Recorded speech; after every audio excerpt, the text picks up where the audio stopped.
Welcome to This Week in Warframe, a series where I keep you updated on the past week of Warframe, from announcements made by DE that don't necessarily warrant their own videos to community fan art, posts, and updates. So without further ado, let's go over D's announcements and news from the 9th of December to the 14th. Starting this episode off, we had Hotfix 24.1.4 on PC, which apparently fixed the leveling exploit that Noob Showtech showed off in their YouTube video, which rightfully got the person banned, as well as a number of other people who used the exploit.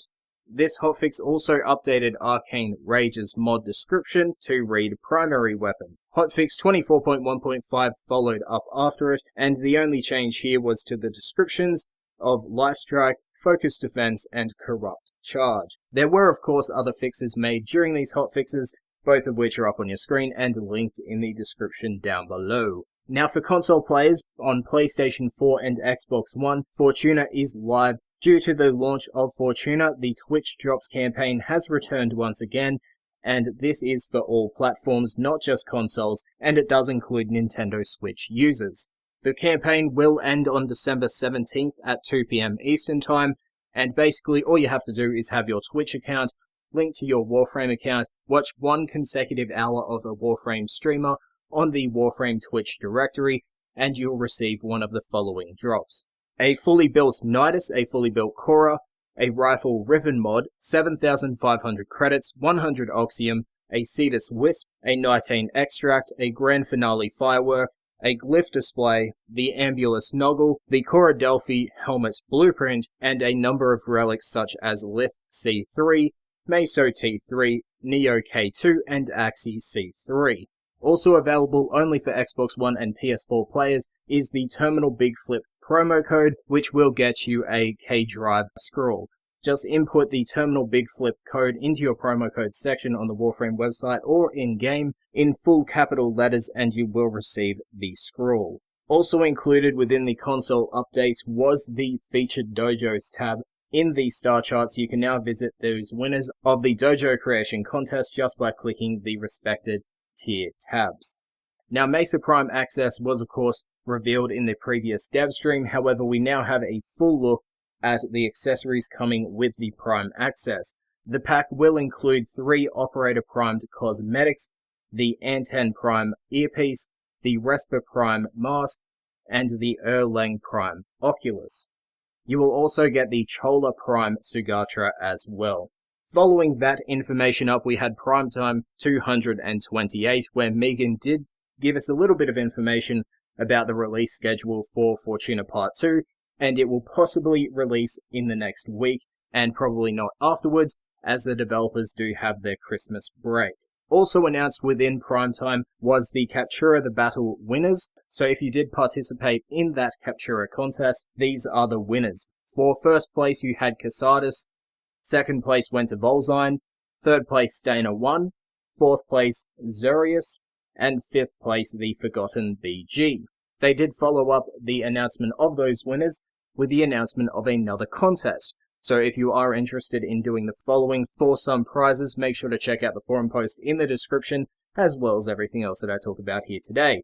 This contest is called the Greetings and Grofit contest. The player will need to create a holiday-themed Fortuna greeting card, post it into the forum thread, make sure you don't reserve a post, and the winners will be chosen, according to Megan, on the 20th of December. Now there will be 5 winners per category. The categories are handmade cards and digital cards. We then had DE Steve give us a nice live stream during the launch of the console release of Fortuna. There were 2 bits to note, however I do suggest watching the whole stream because it is rather interesting. The first note came in that K-Drive skate park, such as a dojo room and dojo objects, are currently being worked on, and there is no ETA on their release. We already know this information, but it's just nice to reiterate it. The same thing goes for the following information regarding Prime intros. According to his little stream, he is the one holding up the process, as he does need to write Ballas's lines for each of the Prime trailers before the voiceover work can be produced. Now on to developer tweets. First off, we had Dia Rebecca showing us a new hairstyle and the new physics coming with this hairstyle in Fortuna Part 2 in a small little Twitter video. We then had DE Pablo replying to someone asking about the possibility of coloring our helmets separate to our Warframe skins, bandanas, and attachments, and Pablo's reply basically says, it is possible, but it will increase the database size, and unless it's significant and it's a major improvement, there's no point doing it. We then had Pablo once again giving us a nice little insight into upcoming UI changes, such as the invite and gifting panels having the option to autocomplete text and names of players within your list. Pablo once again gave us a little tweet saying that he has taken down a note in regards to showcasing login progress outside of the daily login screen onto DE Scott. He provided us with a small little video about a work in progress idea that he is currently testing out at the moment, and that is the option of Baruch redirecting attacks when using his fourth ability. To finish up developer tweets, we had DE Steve asking if players would like optional hunting gears to augment the experience, such as slow bombs, rarity boosts, attractors, and easier tranks. And that concludes all the information from DE as of recording this video. Now on to community highlights. The only highlight here this week is the Warframe Super Space Ninjas animated short by Mashed, which of course was partnered with Warframe to create the animated short. So it is really cool. It's just like the 100 Days of Warframe they made last year, so I do suggest checking it out if you do enjoy animation and of course Warframe, which of course you do because you're watching this video and you play the game. Anyway, that concludes this week in Warframe. If you found the video informative, make sure to leave a like, and if you think I can improve upon this series in any way, shape or form, make sure to leave it in a comment section down below. Also, this is the last video for the year, so I'll see you guys in the new year for a recap of the past 3 weeks in Warframe. And yeah, so have a happy new year and Merry Christmas.